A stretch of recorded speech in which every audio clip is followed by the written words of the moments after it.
তুমি হিন্দু না মুসলমান? আমি আগে মানুষ, তারপরে আগে সবার অধিকার, তারপরে আমার ধর্ম। তুমি ধর্ম আগে আনবেন না। ধর্ম ব্যবসায়ী আমি করতেই নি তো। তুমি কি বলছো আগে? আমি কি বলছি, যদি এখানে যদি মসজিদ স্থায়ী ভাবে হয়, এখানে মন্দিরও হইব, গির্জ হইব, আর এই জায়গায় তো না থাক।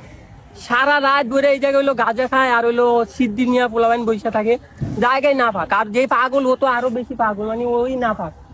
এখানে যে মুসলিমগুলো এগুলো হইলো ক্ষণস্থায়ী, চিরস্থায়ী না। এরা সাধারণ মানে ওই যে মানে হুদায় ভিডিওর ভিতরে আইছে, এতে এতদিন কিন্তু আসে নাই ওনার।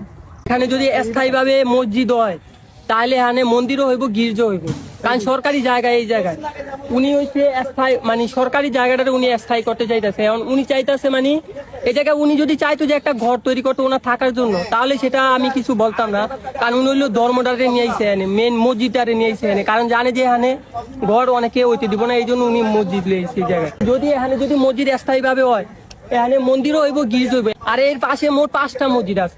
হাদি ভাইয়ের কবরের পাশে একটা, পরে হলো শাহবাগ একটা, পরে হলো আপনার হাইকোর্টের একটা, রমনা কালী মন্দিরের একটা, এটার পিছনে একটা মসজিদ, পরে শিশু পার্কের ভিতরে আর একটা মডেল মসজিদ তৈরি হইতে আছে। তারপরে যদি এই জায়গায় মসজিদ তৈরি হয়, আমি যেটা বলছি এটাই হইব, যে আমার অর্থায়ন হইলো এই জায়গায় মন্দির হইব আর গির্জা হইব, মানে ষড়যন্ত্র এক কথা।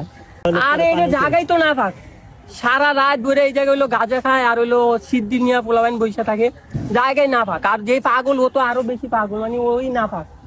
এখানে যে মুসলিমগুলো এগুলো হইলো ক্ষণস্থায়ী, চিরস্থায়ী না। এরা সাধারণ মানে ওই যে মানে হুদায় ভিডিওর ভিতরে আইছে, এতে এতদিন কিন্তু আসে নাই ওনার।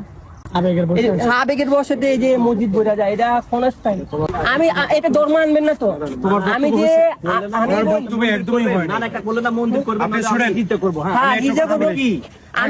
এটা ধর্ম আপনি কি দেন আপনি এখানে আমি একটা কথা বলি, রাষ্ট্রীয়ভাবে সবার যেমন মুসলমান দেশের কোষাগারে ঢুকে, হিন্দু জন্য সবারটা কোষাগারে ঢুকে। তুমি হিন্দু না মুসলমান? আমি আগে মানুষ, তারপরে আগে সবার অধিকার, তারপরে আমার ধর্ম। তুমি ধর্ম আগে আনবেন না। ধর্ম ব্যবসায়ী আমি করতেই নি তো। তুমি কি বলছো আগে? আমি কি বলছি? তুমি বললা কেন?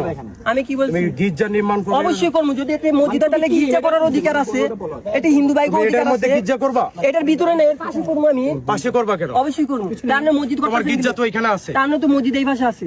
আছে অবশ্যই আছে, এখানে হবে মসজিদ হবে, গির্জা হইব, মন্দির হইব। তুমি ইতিহাস জানো, কথা বলো না, ধরো কথা বলো না। চলো, এই জায়গা পুরো নাম আগে ছিল রমনা উদ্যান, পরবর্তীতে শহীদ সোহরাওয়ার্দী ওনার উদ্যানের নাম করছে শহীদ সোহরাওয়ার্দী। তোমার ওই ইতিহাস বলা লাগবে না, সংক্ষিপ্ত কথা হচ্ছে আল্লাহর পক্ষ থেকে যেখানে ইব্রাহিম নবীর মাধ্যমে, কথা বলো না, অনেক হাদিস আইব, কথা বলো না, আপনার